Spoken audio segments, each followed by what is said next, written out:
ọkọ̀ tí oníbàárà ní kí wọ́n tún ṣe ní Sanni àtọ̀rẹ́ ẹ̀ lọ tà lówó pọ́ọ́kú. àwọn jàgùdà méjì kan, Sanni Musa Labaran ẹni ọdún mọ́kàndínláàádọ́ta 49 àti ìbétò Nwobodo ẹni ọdún méjìdínlógójì 38 ni àwọn aláṣẹ iléeṣẹ́ ọlọ́pàá agbègbè ìjọba ìbílẹ̀ Láfíà nípínlẹ̀ Nasarawa ti fọwọ́ òfin mú tí wọ́n sì ti ń ràn wọ́n lọ́wọ́ nínú ìwádìí wọn lórí ẹ̀sùn ìwà ọ̀daràn tí wọ́n fi kan àwọn méjèèjì pé wọ́n gbìmọ̀pọ̀ láti jí ọkọ̀ ayọ́kẹ́lẹ́ Toyota Corolla kan tí ẹni tó ní í gbé fún wọn pé kí wọ́n bóun tún ṣe gbé sá lọ tí wọ́n sì lọ tà lówó pọ́kú fún oníbàárà wọn kan.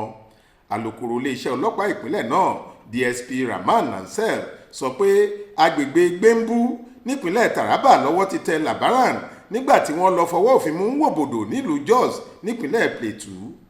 wọ́n ní lójú ẹsẹ̀ tọwọ́ ti tẹ àwọn méjèèjì náà ni wọ́n ti ń kà bòròbòrò bí ẹyẹ àgbà tí wọ́n sì ń jẹ́wọ́ pé lóòótọ́ làwọn gbìmọ̀pọ̀ táwọn sì jí mọ́tò náà gbé sá lọ, èyí táwọn padà tà ní mílíọ̀nù 2.5 náírà 2.5 million fún oníbàárà àwọn kan. Nansel ní ìwádìí abẹ́nú ń lọ lọ́wọ́ lórí ẹni táwọn ọ̀daràn méjèèjì náà ta ọkọ̀ ayọ́kẹ́lẹ́ olówó iyebíye ọ̀hún fún lówó pọ́ọ́kú. ó ní gbàrà táwọn bá ti fọwọ́ òfin mú onítọ̀hún làwọn máa fojú gbogbo wọn pátá balẹ̀ ẹjọ́. Adéwálé Adéoyè ló ṣàkójọ ìròyìn yìí fún iléeṣẹ́ tẹlifíṣàn Aláròye online. Faith Adébọ́lá ló kà á sétí ìgbọ́ yín.